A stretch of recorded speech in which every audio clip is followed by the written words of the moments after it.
He smiled, handed me a champagne glass, and 5 minutes later, I read the text that ended my career. And that was just the beginning. The court roared. Camera flashes pulsed like lightning, catching every twitch of the player's face as he served for the match point. I should have been watching. I should have been screaming. Instead, my hand tightened around the phone, knuckles white. "What the fuck?" I muttered, half aloud. Across from me, Patrick grinned, clinked his glass to mine. "To 6 years of domination, my friend," he said. "You earned this weekend." The message stayed on screen, simple and merciless. "Effective immediately, we are terminating your contract. Thank you for your service." Sent by HR, signed by no one, not even a call. I stared at the text like it was in another language.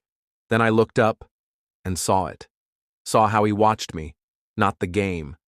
A flicker of something in his eyes, gone before it settled. "You okay?" Patrick asked, mock concern dripping in every syllable. I blinked, nodded slowly. Yeah, I just realized something." He laughed. "Hope it's that I'm still better than you at backhands." I smiled. My body even leaned back like I was relaxed.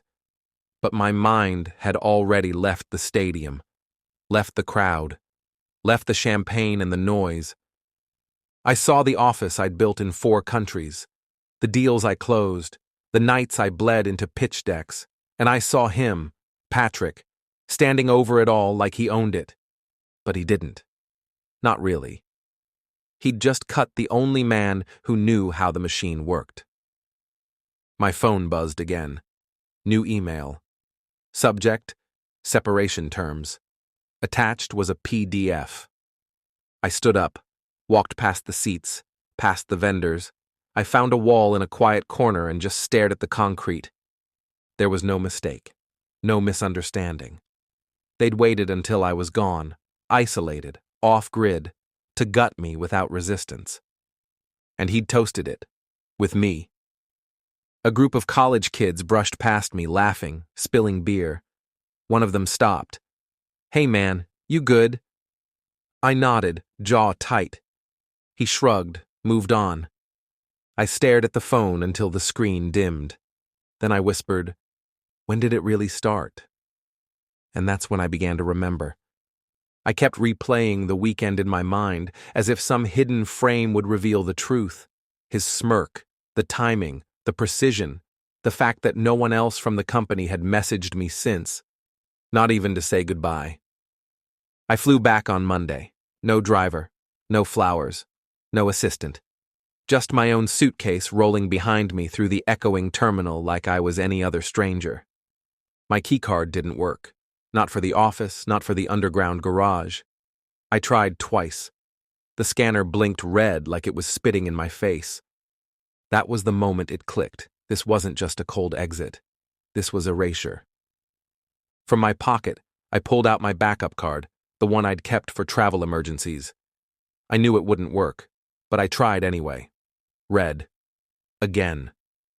I stepped back, watched a junior I'd hired, Alyssa, breeze through security, laughing into her headset. She saw me, hesitated. Then her eyes flicked away like I was invisible. I didn't call out. Instead, I sat in the lobby and watched. Patrick arrived an hour later. Limo. New Italian suit, no tie. He walked in like a king, the kind who'd executed his brother to solidify the throne. Through the glass, I saw him gesture confidently to someone in the boardroom. He didn't look once toward the lobby. That's when the memory hit me. 3 months ago, we were at a dinner in London. Patrick had been off all night, fidgety, distracted. He got a call mid-dessert and left the table. When he came back, he'd smiled too quickly, said something about new blood. At the time, I thought he meant a hire. A kid from Stanford, maybe. Now I wasn't so sure. I pulled up LinkedIn on my phone, typed the company name, sorted by new employees. There it was. 2 weeks ago, a quiet new hire. Vice President of Strategy. Last name, Carlin. His nephew? I remembered the face now. He'd brought the kid to our holiday party last year. Said he was still figuring things out. Said it like a joke. The joke was on me. I sat there another hour, watched team after team move through the glass doors like ants in a colony.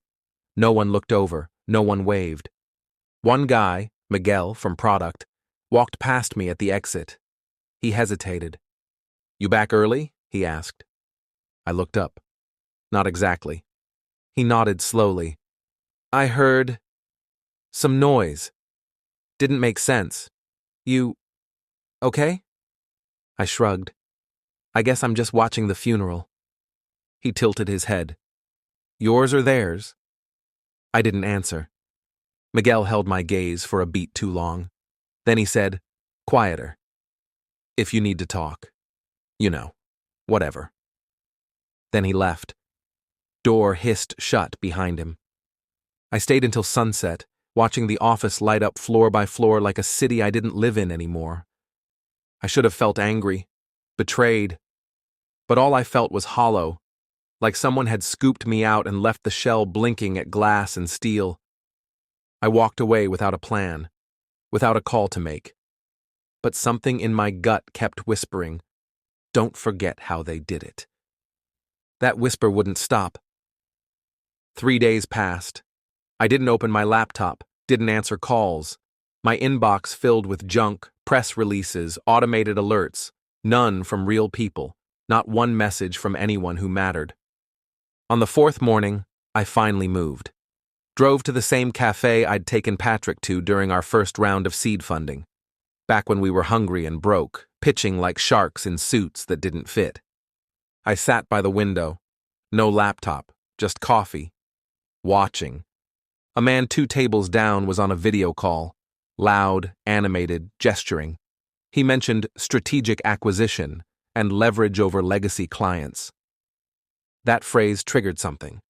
Legacy clients. My clients. I turned slightly, listening in.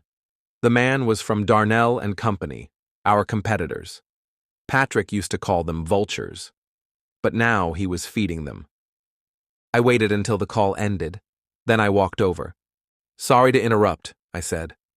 "I'm Alex." He looked up, confused. "Alex? You might have heard of me. I used to run strategy at Nighthawk Global, until Patrick decided I was obsolete." His face changed, recognition, curiosity. "Alex Brenner," he said. "Yeah, your name came up in a meeting last month." I pulled out the chair and sat. "What kind of meeting?" He didn't answer right away, but he didn't tell me to leave either. We talked for 20 minutes, carefully. He didn't spill names, but he confirmed my suspicion. Patrick was negotiating an internal sale, lining up his nephew to take the reins, and building a facade of innovation by shedding the old team, including me.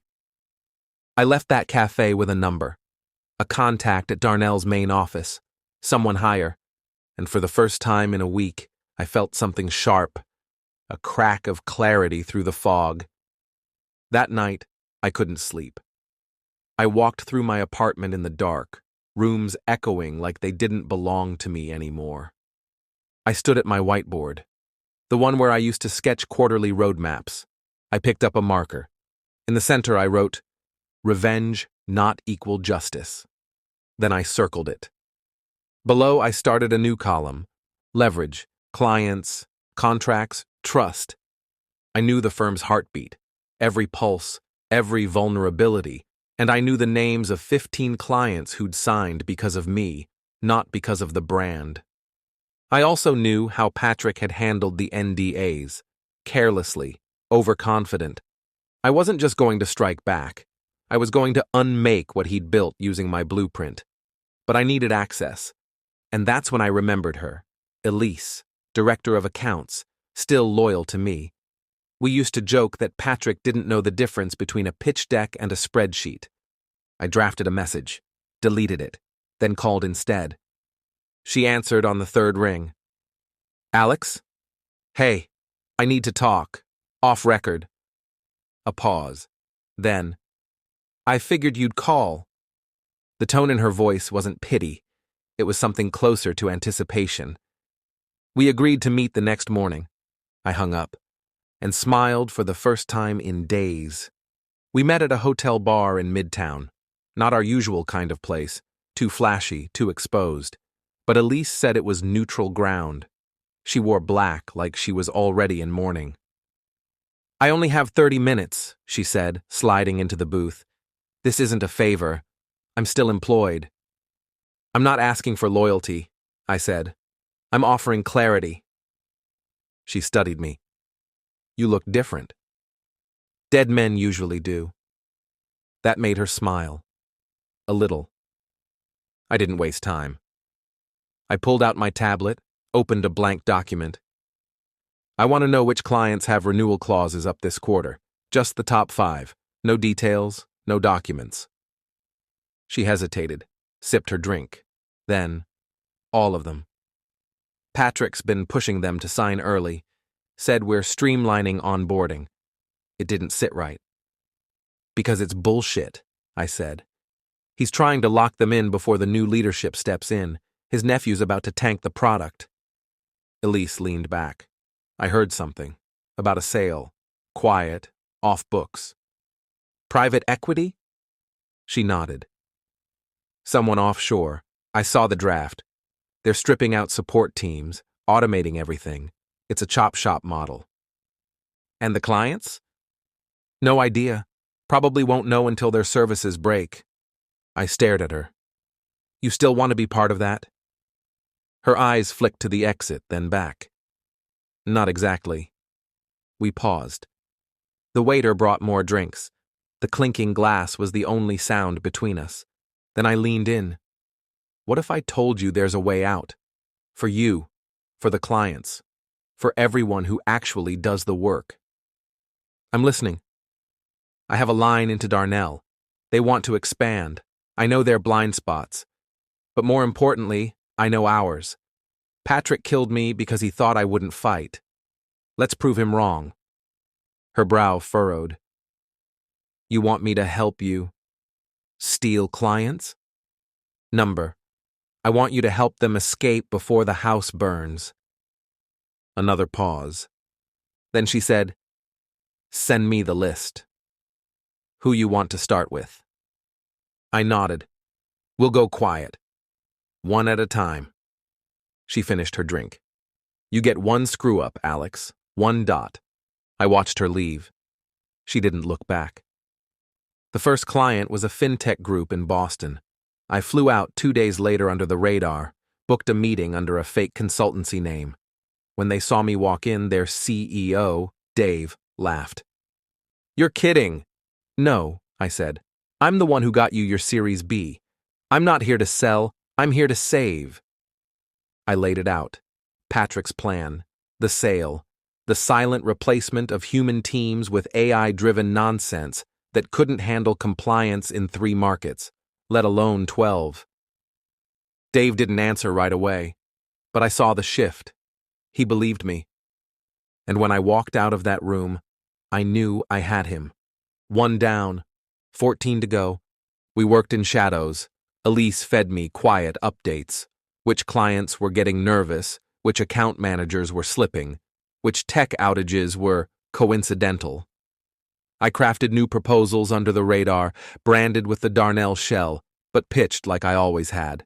Clean, precise, with the kind of long-term thinking Patrick never understood. By week 3, we had 6 clients leaning toward us. 2 had already asked for exit clauses. The dominoes were tilting. Then I got the message. Blocked number, no name, just a photo, grainy, phone camera, snapped through glass. It was me, at the Boston meeting. The caption read, You always were too sentimental. Patrick. The bastard knew. But he hadn't made a move yet. That told me 2 things. He wasn't sure how far I'd gone, and he was scared to make it public. That gave me time. I called Elise. He's watching. You need to cover your tracks. I'm not stupid, Alex. Then listen carefully. It's not just us now. He'll come after anyone who even talked to me. She was quiet. Then, we move faster. That night, I met with Darnell's leadership. 2 suits, 1 lawyer, 1 ghost-faced risk officer who barely blinked. I showed them the data, projected client migration, liability exposure from Patrick's automation pivot, the off-books, offshore deal Elise had hinted at. When I finished, the lead exec leaned forward. This is either a declaration of war or a gift. It's both, I said. But only if you move now. Acquire what's valuable. Leave the rest to burn. He nodded. We'll need proof, paper trail, testimony. You'll have it. The next morning, Elise sent me the file. She'd risked everything. Screenshots, internal memos, drafts of the sale agreement routed through shell accounts. One in particular stood out. A signed contract with a Cayman-based holding company, time-stamped 2 weeks before I was terminated. The plan had been set long before the tennis match, before the champagne. He knew he was going to kill me. He just wanted to enjoy it. I packaged everything, built a clean report, encrypted, sent to the Darnell legal team. Then I sent one final message. To Patrick. Subject. Your nephew's gonna need a lawyer. No text, just the file. He replied in less than 3 minutes. You ungrateful little shit. You think anyone will trust a backstabbing thief? I stared at the screen, then typed, funny, that's exactly what they called you. I didn't wait for a reply. That afternoon, Darnell made their move, a public offer to support disillusioned enterprise clients seeking stable service migration. It didn't name us, but everyone knew. Within 48 hours, 5 major contracts collapsed on Patrick's end. By the weekend, he was on TV, dodging questions, sweating through his shirt, blaming external disruptions and unfair targeting. And me? I stayed silent. Let the wave roll. We weren't done. Not yet. Patrick fought back the only way he knew, with noise. A PR blitz, empty promises, press releases full of words like refocus, client-centric, agile transformation. He even went live on LinkedIn, grinning through gritted teeth, assuring investors that leadership transitions are under control. I watched the stream on mute. Behind him, his nephew stood stiff as cardboard, couldn't even fake confidence. That's when I knew. The ship wasn't just leaking. It had no captain. I met Elise at a rooftop bar in Tribeca. Her phone kept buzzing with pings from internal chats. He's spiraling, she said. 2 directors resigned. Legal's trying to bury the Cayman contract, and Patrick's blaming Menau. I looked at her. You want out? She met my gaze. Number I want to end it. I nodded. Good. The final stage wasn't about clients. It was about exposure. Darnell's team filed a quiet complaint with regulators. Not criminal, not yet. Just enough to trigger an inquiry into improper disclosures and fiduciary negligence. That would take time. But I had a faster option. There was a summit, Global Innovation Forum, where Patrick was set to speak. Keynote, prime slot, all eyes. I pulled a few strings, called in an old favor from someone at the organizing board, asked if they'd consider a last-minute speaker swap due to reputational volatility. 2 days later, Patrick's name vanished from the schedule. Mine appeared instead. He found out an hour after it went live. He called. First time since the text that fired me. I let it ring, picked up on the 5th. Alex, he said, voice flat, don't do this. I said nothing. He tried again. You made your point. Take the win. Walk away. I finally spoke. You took 6 years of my work and fed it to your nephew. You tried to sell off the company in pieces, lie to your clients, erase my name, and now you want peace? A pause. You've changed, he said. I smiled, though he couldn't see it. Number, I've just stopped apologizing. Click. The day of the summit, I walked on stage to a packed room of executives, founders, press. Behind me, the slide read, Rebuilding trust in a broken system. I didn't mention Patrick by name. I didn't have to.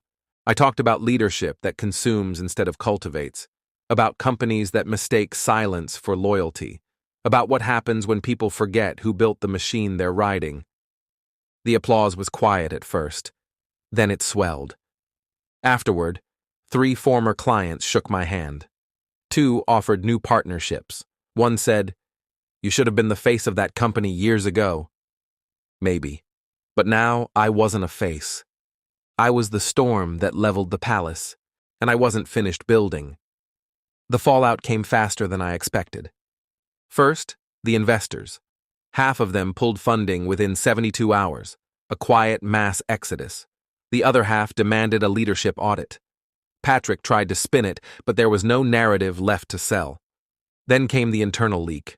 Someone from legal, maybe Elise, maybe not, forwarded the Cayman contract to a journalist. The headline hit like a meteor. Startup CEO accused of secret offshore deal, firing co-founder before sale. The board called an emergency session. Patrick didn't show. By Friday, he was officially removed. Not eased out, not transitioned, fired. Same word they used on me. I didn't celebrate. No champagne, no rooftop toasts. I just walked the long city blocks alone, listening to the hush behind the headlines. At Darnell, they offered me a formal title. Chief Strategy Officer. Bigger salary, full autonomy. I took it, but I made one condition. We don't steal. We earn. No Patrick games. They agreed. One afternoon I passed by the old office. Empty. Lights off, for lease. I stopped. Watched my own reflection in the dark glass. A man walked past, paused next to me. "Used to be something in there, huh?" he said. I nodded, then walked on.